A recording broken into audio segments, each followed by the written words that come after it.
selanjutnya kita masuk pada sesi yang kedua. Ini talk show ceritanya dengan Dokter Gigi Karissa. Dokter Gigi Karissa sudah standby? Sudah. Ya, iya, Bapak Ibu, adik-adik teman sejawat, jamaah kajian dakwah inspiratif yang dirahmati Allah. Saya rasa mungkin sebagian dari jamaah sini ada yang sudah mendengar kisah Dokter Karissa. Panggilannya Dokter Ica ya. Ya. Ya, dan saya baru tahu beberapa minggu belakangan ini ya bahwa ada teman sejawat kita Dokter Gigi yang sedang viral. Dokter Ica, karena keputusannya untuk memeluk Islam, jadi bukan convert ya, revert to Islam ya, mulai dari hidayah yang dirasakan datang yang saya dengar di saat awal pandemik, lalu ujian-ujian yang terjadi dalam proses revert to Islamnya ini, lalu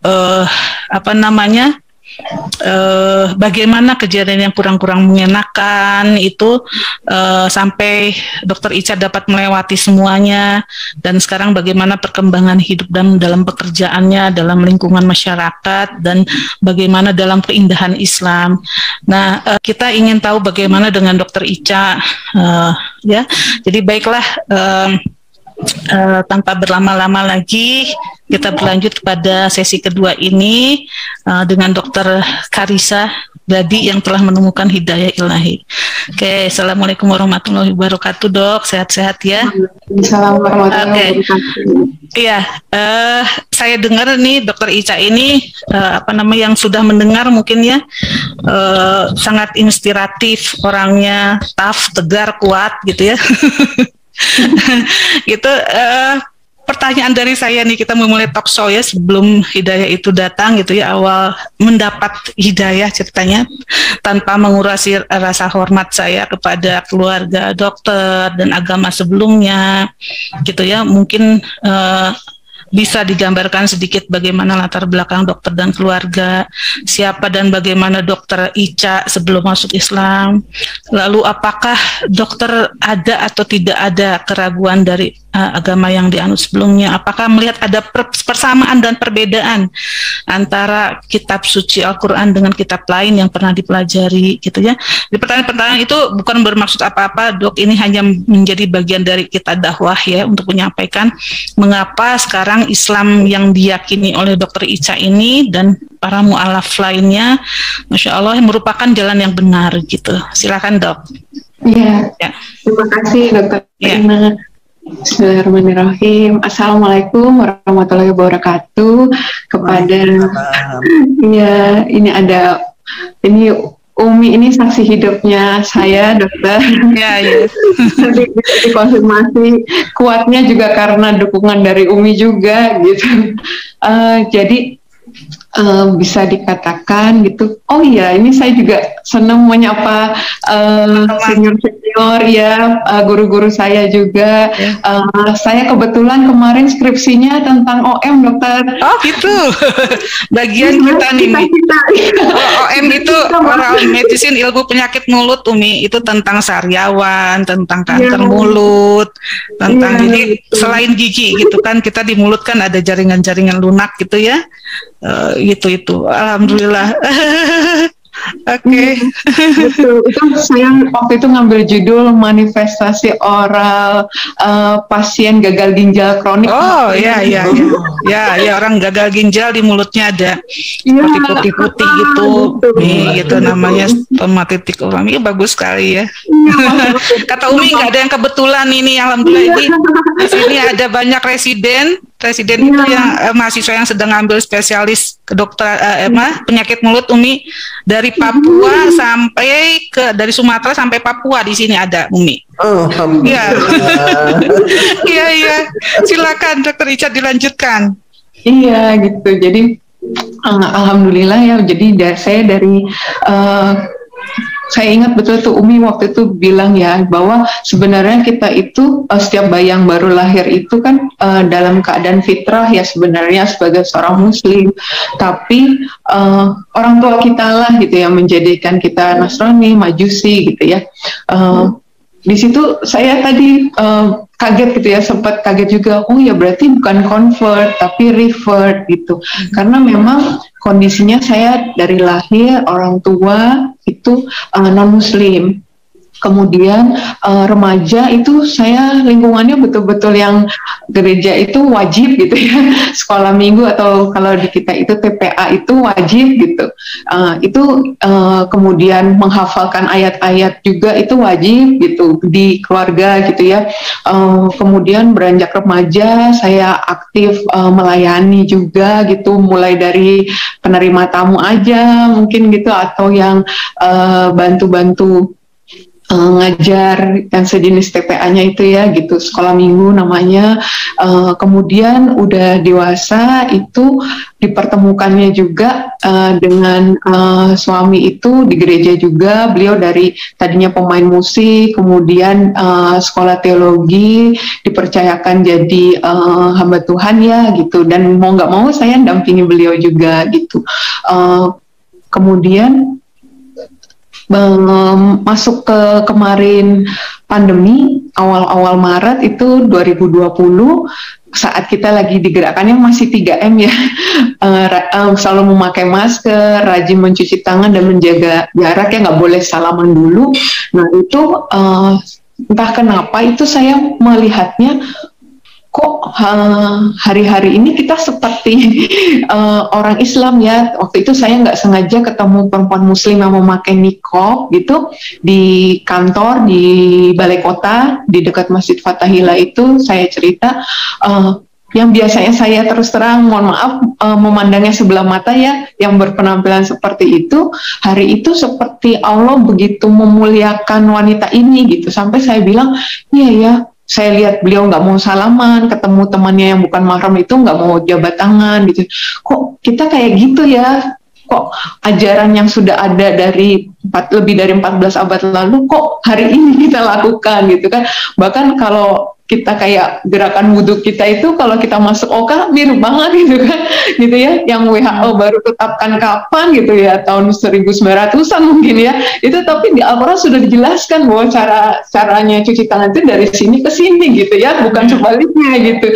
Masya Allah gitu. Jadi dari situ sih muncul ketertarikan untuk manfaat wudhu apa yang dibersihkan apa aja. Terus kan sempat juga ada artikel waktu corona itu seorang dokter bilang kalau sebenarnya virus corona itu nggak langsung masuk ke dalam tubuh kita, tapi 3-4 jam ada di rongga hidung kita mungkin atau di yang lainnya. Nah terus kalau kita bisa jaga wudhu ya 3-4 jam itu insya Allah gitu, sampai dibilang dokter itu katakan mungkin orang Islam orang yang terakhir kena corona bilang gitu. Jadi saya masa sih gitu ya.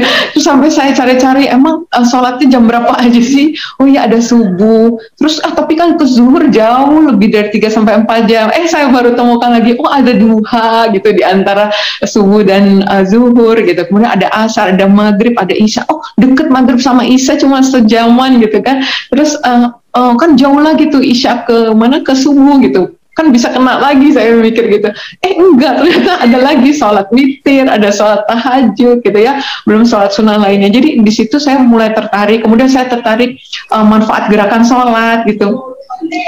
Saya pikir cuma yang sujudnya aja gitu kan, kita udah sering dengar kalau aliran darahnya langsung ke otak itu jarang sekali. Kalau kita mungkin nggak bersujud ya 24 jam mungkin nggak ada aliran darah langsung ke otak gitu. Tapi Masya Allah gitu, ternyata lebih dari itu gitu. Ternyata duduknya aja itu ngaruh ke sistem reproduksi dan sebagainya. Jadi berawal dari situ ya, lebih ke manfaat medis dokter, tapi belum ke sampai fadilah keutamaannya gitu. Tapi iya keren banget ya gitu. Lebih ke Masya Allah. Ya, jadi sebetulnya saya pribadi juga mikir setelah pandemi ini gitu ya, dulu pernah ada teman saya yang pakai niqab gitu ya, pakai cadar, kalau ke pasien bagaimana ya, kalau ini bagaimana ya gitu. Gitu.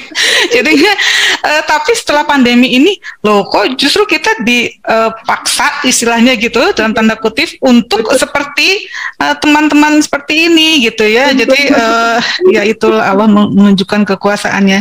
Jadi Dokter Ica subhanallah, apa namanya, hidayahnya dari situ berawal ya, Dok. Jadi di pandemi ini, awal pandemi ya. Oh, Masya Allah. Jadi dokter nggak ada, maksudnya apakah belum melihat ya persamaan perbedaannya antara Islam dengan agama lainnya di awal-awal gitu, belum ya, Dok? Ada keraguan gitu, belum, nggak ada ya? Oh ya. Jadi cuman mungkin sepanjang seingat saya gitu ya, waktu kecil orang tua saya sempat tanya, waktu sudah menikah pun saya suka diskusi sama suami juga gitu kan. Kebetulan kan kalau dari suami dan keluarganya itu sekolah teologi, jadi buku-buku Islamologi, Al-Quran maupun kitab-kitab lain tuh ada di rak buku gitu ya. Terus kita juga kadang diundang juga, ayo ikut gitu kan kelas Islamologi dan sebagainya. Tapi saya tuh kayak waktu dulu tuh kayak nggak benci dengan Islam, tapi tuh lebih ke apa ya, nggak mau tahu dislike lah gitu. Kayak Umi tadi ya, jadi dislike gitu ya mungkinnya, karena emang dengar banyak berita gitu ya, Dok. Jadi like and dislike apa ya. lebih ke aja dengan yang sebelumnya, jadi kayak nggak ngapain belajar yang lain gitu. Itu seperti itu ya, mungkin betul ya dibilang di Al-Quran juga kan, kalau maksudnya sebenarnya kebenaran itu udah ada, cuman mungkin mata saya masih ditutup, hati saya ditutup, telinga saya ditutup gitu. Jadi kayak nggak ngerasa kalau dibilang saya menyembah mungkin dibilang nggak menyembah Allah yang satu gitu ya, enggak ngerasa gitu kayaknya dan waktu itu baru di situ saya sering tanyanya adalah ini, dokter, kalimatnya bagaimana kita tahu kalau agama kita ini tuh benar gitu. Betul. Kok yakin banget kalau agama kita ini yang paling benar gitu, gimana kalau ternyata ujungnya salah? Itu yang sering jadi pertanyaan saya, seingat saya waktu itu. Baru kemudian saya lumayan 2 minggu, dokter, ada yang bilang cepet banget gitu ya. 2 minggu itu saya memutuskan pertama ke Mualaf Center dulu. Mualaf Center itu saya ceritakan ketertarikan saya tadi gitu ya, sama sekali belum belajar. Kemudian alhamdulillah pembinanya itu menjelaskan tentang tauhid, rukun iman, rukun Islam. 3 jam itu, dokter, dari jam 9 sampai jelang duhur itu dijelaskan. Itu air mata tuh ngalir terus, kayak di hati konfirmasi bahwa ini yang benar, gini, ini Allah yang benar. Dibilang kalau masih bergantung pada seseorang atau sesuatu itu ya untuk hadir ke dunia dan sebagainya, apakah itu bisa disebut Allah gitu kan? Terus kalau Allah itu kan harus bebas dari semua sifat-sifat makhluk gitu ya. Jadi berbekal cuma 3 jam itu kebenaran tauhid itu, saya kayak mantap gitu, dokter, untuk bersyahadat gitu. Walaupun memang di akhir itu pembina bilang nanti kalau dokter udah belajar lebih yakin mau diulang di masjid dengan saksi yang lebih banyak silakan. Tapi nggak tahu hari itu ada keyakinan bahwa ini juga udah formal kok, udah di hadapan Allah gitu. Jadi yang nggak ada no turning back lagi gitu ya, dok ya.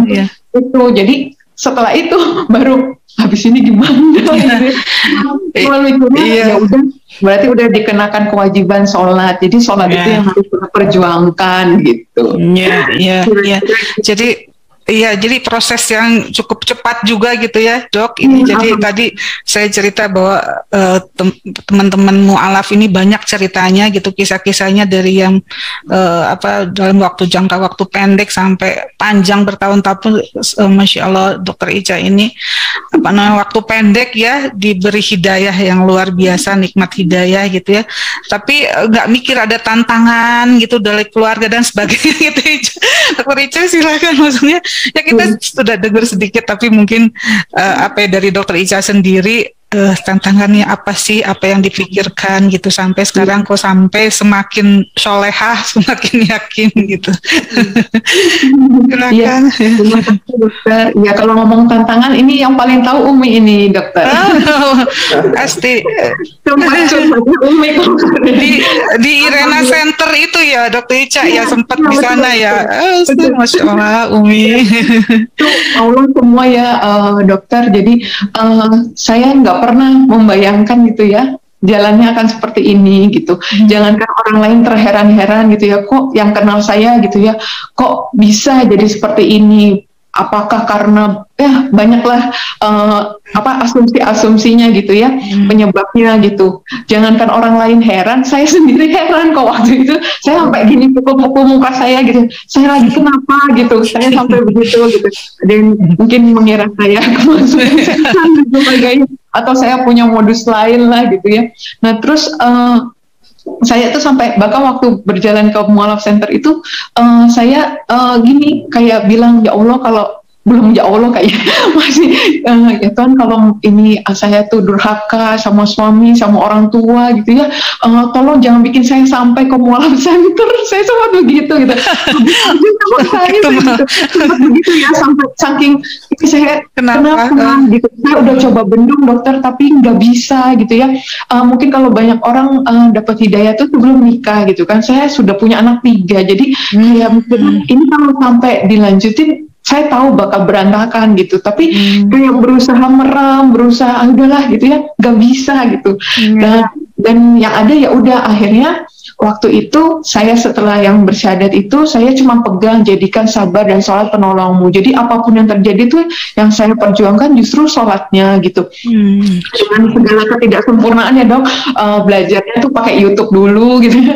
Bacaan sholat, gerakan sholat mungkin nggak sempurna gitu sama sekali, tapi betul-betul waktu itu saya rasakan gimana saya benar-benar pasrah banget sama Allah gitu ya, bahwa setiap selesai sholat tuh yang alhamdulillah banget bisa sholat gitu ya, mudahkan ya Allah untuk sholat berikutnya gitu terus gitu. Yang sampai saya minta waktu juga sama Allah waktu itu ya Allah, tolong ya Allah kasih waktu saya selesaikan baca terjemahan Al-Quran dulu, baru saya ketahuan gitu, karena kan sembunyi-sembunyi dulu gitu ya. Karena kenapa, bukan saya takut atau gimana, tapi saya nggak mau nanti saya salah menjawab gitu ya, atau apa gitu, jadi nanti malah menjelekkan Islam, saya pikir gitu. Dan betul banget itu, saya ingat Ramadan minggu ketiga itu alhamdulillah selesai baca terjemahan karena belum bisa bahasa Arab sama sekali, termasuk juga terus saya belajar buku-buku lain, termasuk buku Umi Iren yang Islam dihujat, karena saya juga dapat buku Islam Invasion dari adik saya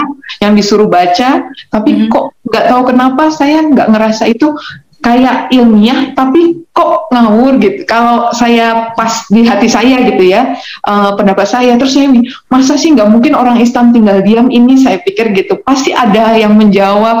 Dan yaitu saya cari, ternyata yang keluar buku Umi itu Islam dihujat gitu. Jadi saya justru kenal Umi dari bukunya dulu juga.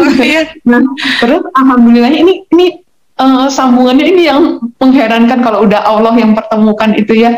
Jadi saya akhirnya ketahuan singkat cerita dengan mantan suami ketika mau sholat tahajud. Kemudian sudah ya pastinya beliau kaget, kelepasan lah melakukan beberapa tindakan kekerasan gitu. Terus saya sempat dibawa ke rumah mertua, terus itu sepanjang jalan itu saya diem, cuman berzikir dalam hati terus gitu ya, cuma minta tolong sama Allah. Saya nggak tahu, saya pikir saya akan sudah mati posisinya saat itu. Saya cuma bilang, ya Allah, alhamdulillah kalau saya mati dalam keadaan Islam, saya bilang gitu. Cuman ya saya minta tolong, soalnya kan ada anak-anak saya gitu. Terus alhamdulillah ya Allah tolong, saya balik ke rumah suami ketiduran, anak saya sudah bangun, jadi saya mandikan anak saya, ternyata saya dijemput polisi gitu, polisi datang gitu, saya lagi mandikan anak saya, dibilang, Bu ada polisi di depan, kata pembantu saya.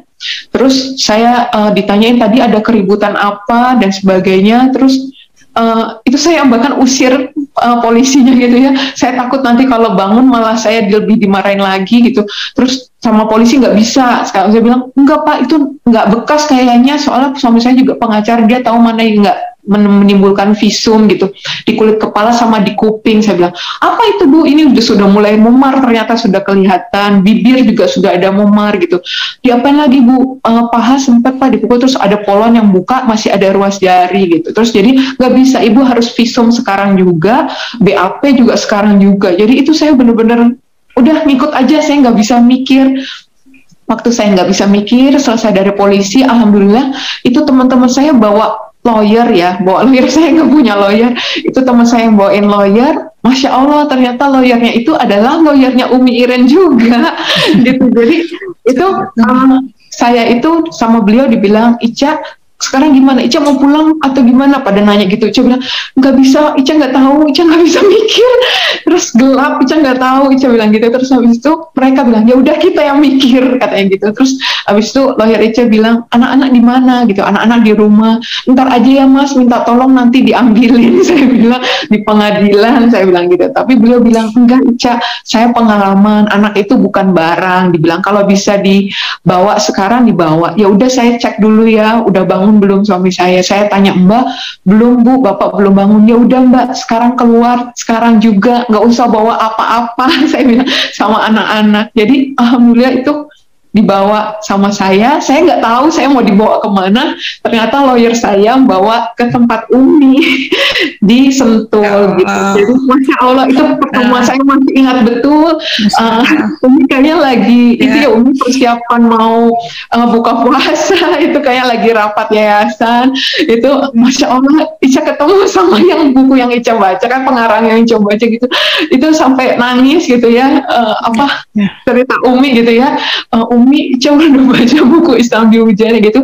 Lalu udah itu semua proses berjalan di pesantren sekitar 3 bulan.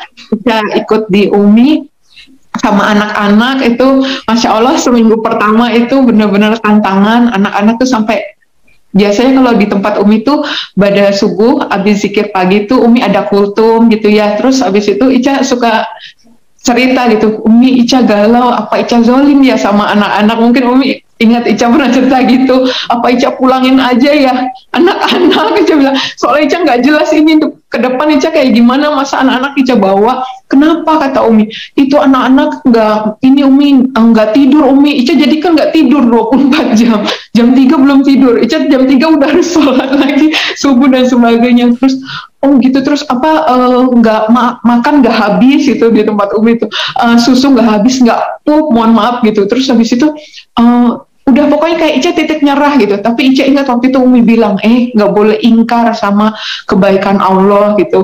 Nggak semua orang itu bisa dapat kemudahan kayak kamu gitu, dapat bisa tinggal terus sama anak-anak sampai hari ini gitu kan.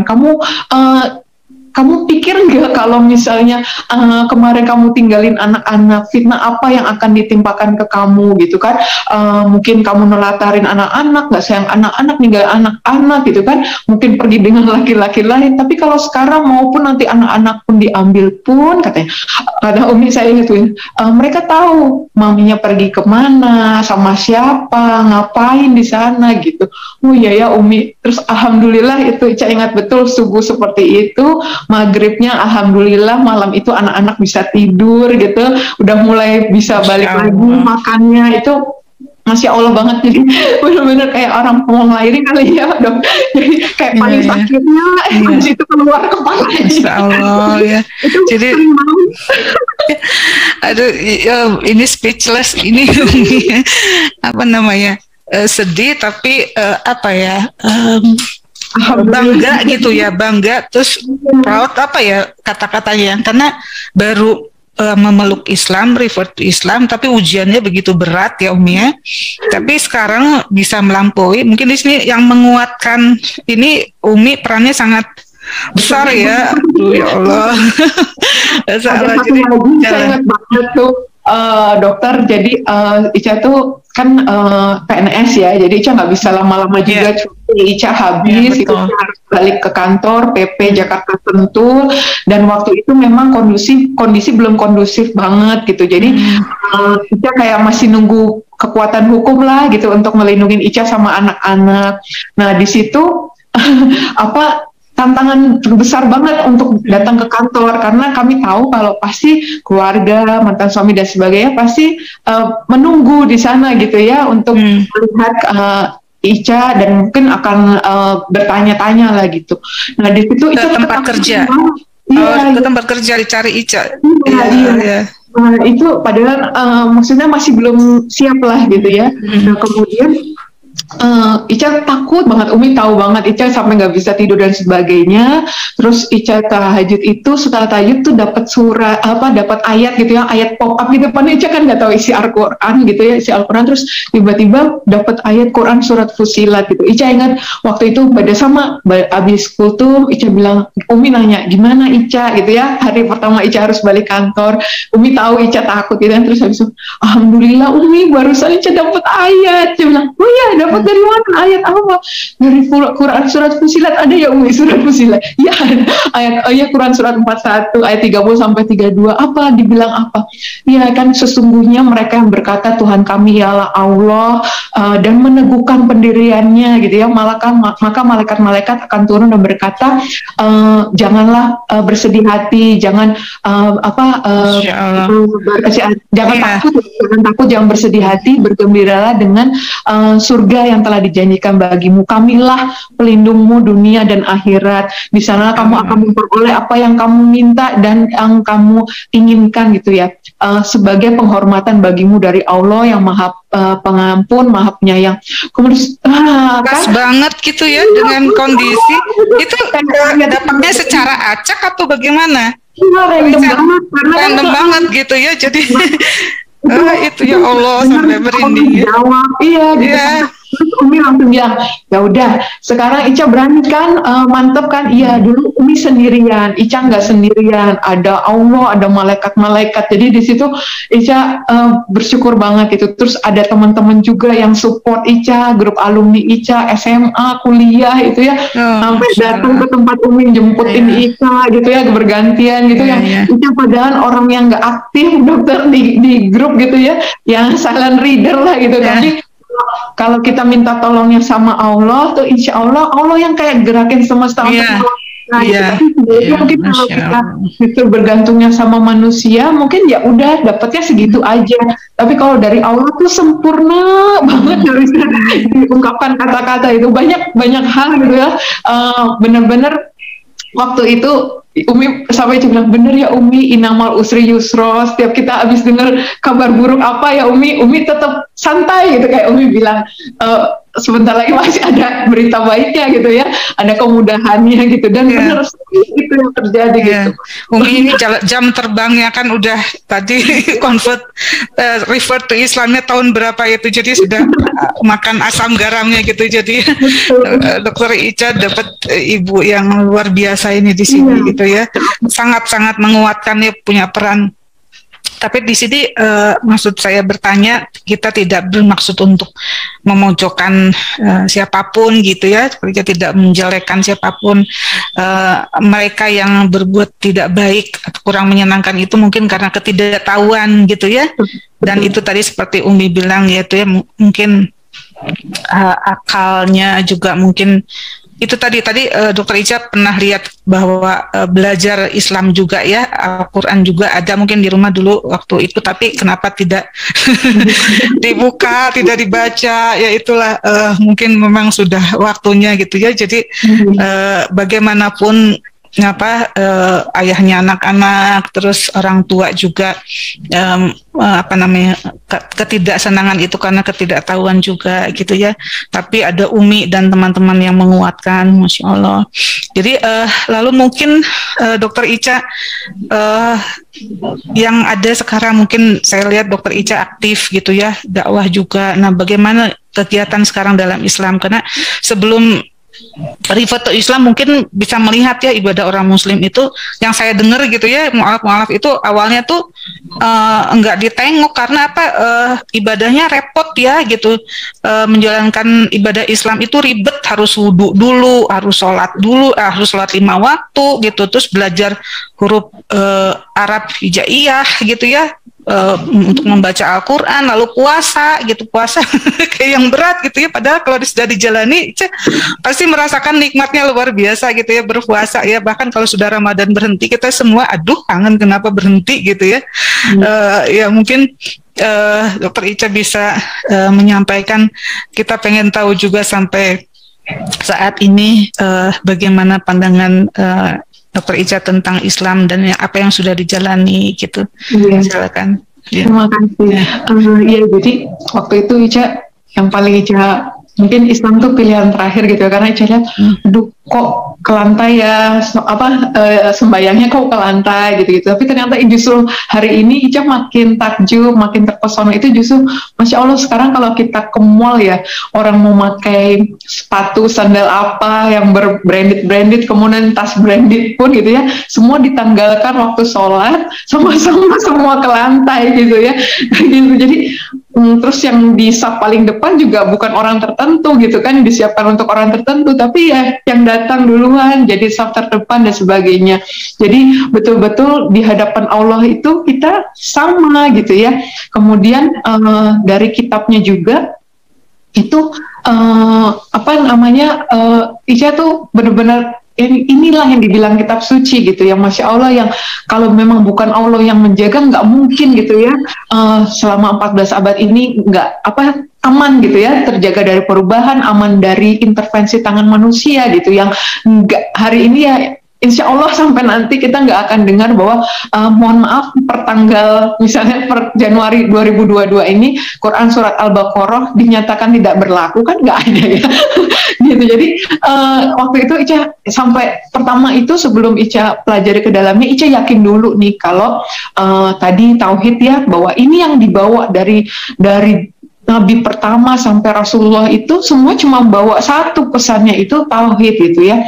Jadi ini satu benang merah gitu selama ini. Kedua, kitabnya seperti ini gitu, yang Ica berusaha mencari celah, kesalahan, kontradiksi, dan Ica nggak ketemukan gitu. Dengan keawaman Ica aja Ica nggak temukan gitu kan. Gitu. Biasanya Ica tuh yang baru baca apa gitu langsung berhenti.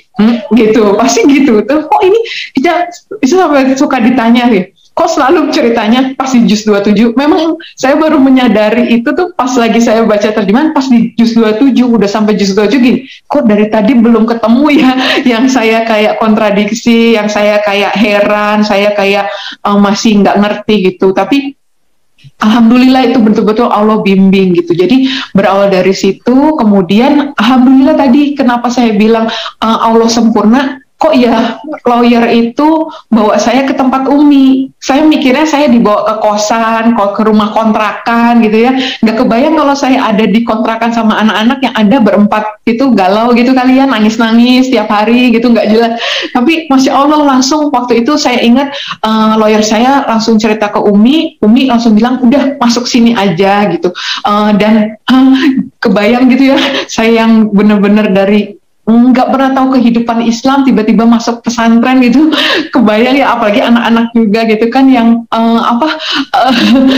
beda banget gitu kan situasinya, atmosfernya, terus adab-adabnya gitu. Tapi yang saya ingat betul waktu itu saya masuk tempat Umi itu belum tutup aurat gitu, seminggu kayaknya itu, dan nggak ada yang maksudnya ayo sekarang pakai gitu misalnya harus langsung pakai kerudung gitu, pakai gamis gitu, nggak pernah. Ica inget banget ya Umi, semua yang ada di situ nggak pernah ada yang maksa Ica seperti itu gitu, sampai akhirnya Ica keluar dari kamar pakai itu langsung nemuin Umi di situ, baru itu sekitar seminggu kemudian kalau nggak salah Ica ingat seperti itu. Kemudian juga adab-adab itu Ica benar-benar melihat gitu, melihat teladan dari semua Umi dan santri-santri maupun anak Umi, cucu Umi bahkan yang ada di pesantren itu, di lingkungan itu, Ica belajar dari mereka gitu, yang Ica nggak ditegur waktu Ica ngambil air dari dispenser dan langsung minum gitu, berdiri. Sampai yang seperti itu cuman Ica doang gitu ya.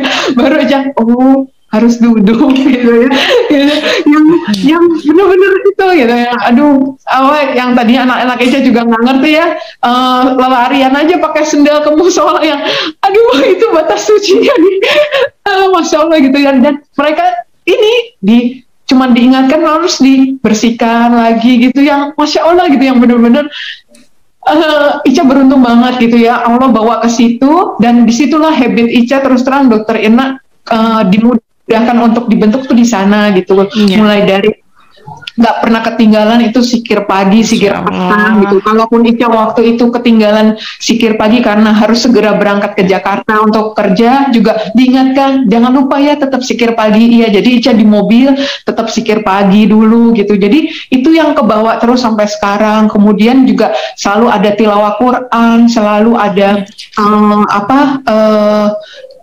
belajar sejarah juga ya, malam-malam itu Umi nonton gitu terus ya, kehidupan itulah yang terus terang sangat membantu banget kehidupan itu setelah keluar dari situ, Dokter. Ya, Masya Allah, ini saya nggak tahu harus bilang apa lagi, Umi. Ini apa namanya, saya orang Muslim dari lahir aja gitu ya, nggak seperti Umi gitu, saya nggak tahu mesti gimana.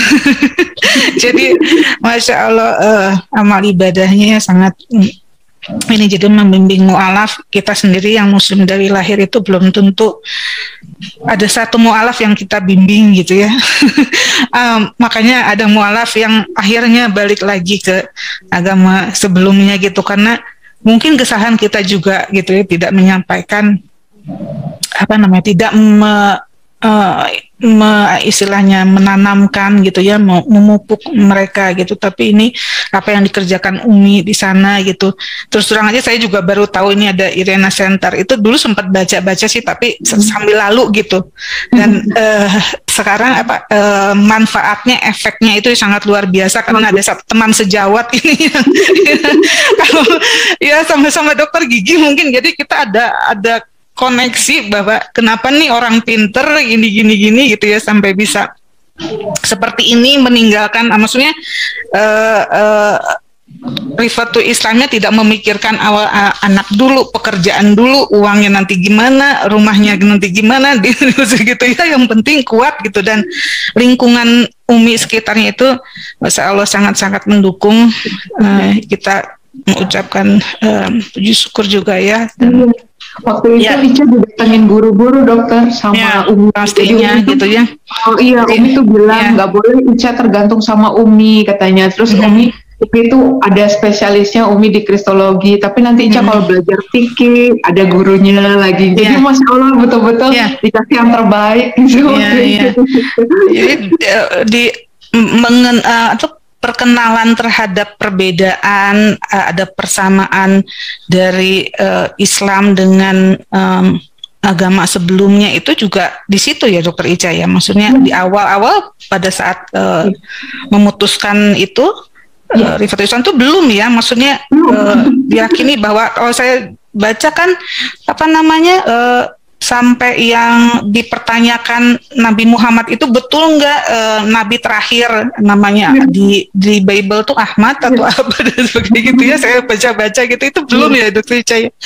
Kalau kita cuman saya waktu itu ini Dok, waktu itu saya pemikirannya, dan saya sempat diskusi sama adik saya, kebetulan adik saya tuh dokter umum, saya bilang, Dek, kamu kalau baca referensi pasti yang the latest one kan? Iya dong Kak, katanya si adik. Terus habis itu terus aku lagi berpikir deh, kalau misalnya kalau yang kemarin itu memang Tuhan sendiri gitu, saya bilang kenapa harus ada Nabi Muhammad ya gitu diutus lagi gitu. Saya pikirnya harusnya kalau Allah sendiri kan berarti harusnya paripurna, tuntas gitu, nggak perlu ada utusan manusia lagi gitu ya, beda dong sama nabi-nabi sebelumnya gitu. Terus berarti nanti kalau akan ada lagi, ganti lagi kamu Kak, dia bilang gitu. Bilang ya alhamdulillah ya, dijanjikan bahwa memang tidak ada nabi lagi masuk loh. Jadi dari situlah saya mantap gitu Dokter waktu saat itu. Gitu. Ini mungkin sebelum kita ke pertanyaan pesan terakhir, mungkin ada sedikit pertanyaan juga ya, bertanya-tanya ya Dokter Ica ya, apa ada nggak gitu terfikir oleh Dokter Ica gitu ya, karena kan pasti ya keluarga yang tadi, tantangan dari keluarga itu ya, sampai ada sedikit kekerasan itu gitu ya, itu karena rasa sayang atau cintanya sama Ica pastinya gitu ya, dan sama anak-anak gitu kan, nggak mungkin benci gitu kan, pasti mereka itu keluarga, orang tua, terus keluarga besar, terus dulu mantan suami juga pasti sayang sama Ica dan anak-anak gitu ya. Tapi pernah nggak terpikir kalau misalkan orang-orang yang kita cintai itu tapi belum menerima Islam gitu, bagaimana mengajak teman-teman non-muslim ini yang kita cintai yang baik. Saya sendiri punya sahabat non-muslim itu banyak gitu. Waktu saya sekolah di luar ya, saya pernah sekolah di US, itu mereka tuh baiknya luar biasa, very helpful, sangat penolong gitu ya, dan disiplin. Mereka tuh antri, kadang-kadang kalau kita antri itu kadang-kadang pakai mohon maaf pakai jilbab tapi disiplinnya kurang gitu, sedangkan mereka non-muslim sangat disiplin dan sebagainya. Nah itu kan jadi kita sayang sama mereka gitu ya. Nah saya pernah diskusi tentang Islam juga, Islamfobia di Amerika itu sangat meningkat sejak kejadian September itu ya. Lalu saya selalu berargumen bahwa tidak semua muslim itu teroris gitu ya. Islam itu indah, Islam itu mengajarkan kebaikan, anti kekerasan. Tapi hanya sebatas itu, saya nggak bisa dakwah gitu menggunakan Al-Quran karena takut gitu ya. Ini takut kita ada toleransi sama-sama menjaga gitu ya. Terus dan saya merasa tidak kompeten, ilmu agama saya terbatas gitu ya. Nah, Ica bagaimana? Pernah nggak terpikir? Karena kita kan sayang gitu, sampai sekarang saya juga punya sahabat yang ada di Kolombia itu, aduh saya menyesal ya dulu kenapa saya nggak ngasih dia Quran, mau dibaca mau nggak terserah gitu ya. Gitu. Jadi ya itu penyesalan yang sampai sekarang, mudah-mudahan saya nanti bisa ketemu lagi. Nah, Ica bagaimana dengan keluarga dan sebagainya gitu ya. Silakan. Ya, betul. Ya. Betul Dok, kayak Imam Syafi'i pernah bilang ya Dok, kalau andaikan hidayah itu seperti buah ya, kayaknya pengen kita beli berkeranjang-keranjang dan kita dibagikan gitu kan kepada orang-orang yang kita sayang. Itu juga sebenarnya perasaan Ica gitu ya. Jangankan itu, kita perempuan punya ketemu barang bagus aja kayak langsung testimoni ya ke teman-teman, beli barang yang di situ gitu kan, awet, bagus dan sebagainya. Nah terus ini apalagi gitu ya untuk soal hidayah gitu ya, yang buat Ica kalau dalam setiap sujud itu nangis mungkin ya selalu itu aja Dok, doa Ica, minta Ica cuma itu aja gitu ya.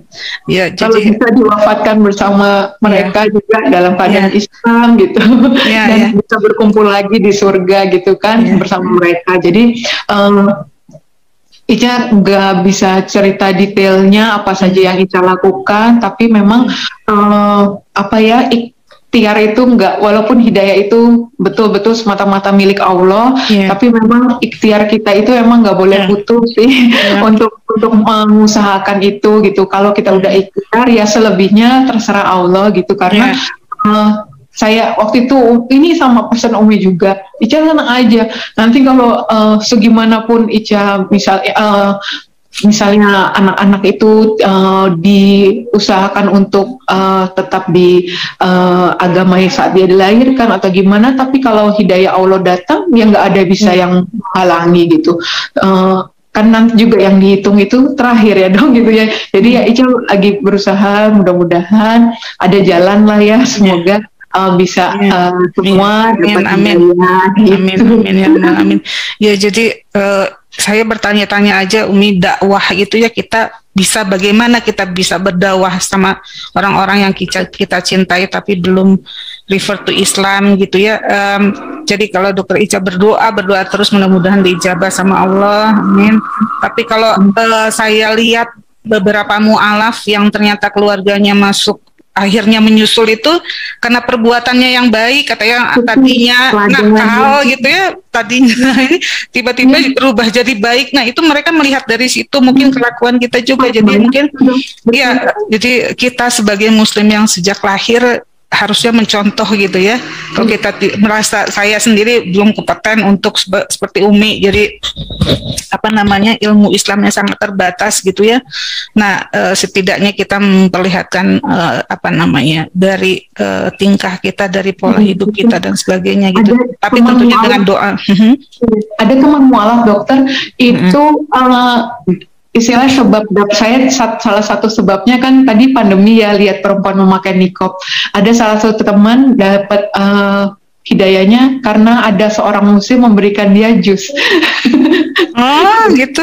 Kecil ya, jus berapa harganya, 10.000, 15.000, tapi masya Allah saking lihatnya di saat semua orang nggak ada yang merhatikan dia kehausan dan sebagainya, dan dia nggak punya uang gitu, ada seorang muslim yang memberikan jus gitu. Jadi hal sepele tapi masya Allah. Iya, betul, ya. betul. Jadi memang kita harus buat kebaikan ke semua orang ya. Nggak tahu, mungkin mereka nggak bisa atau nggak mau atau belum membaca Al-Quran, tapi kita bisa jadi Al-Quran yang berjalan itu. Iya betul. Bahkan ada satu cerita mereka suami istri mu'alaf karena tersesat gitu ya, pernah dengar nggak itu cerita tersesat dalam satu kota gitu, terus ketemu sama orang muslim cuman satu petak gitu, dan di tidur di situ, boleh tidur di situ.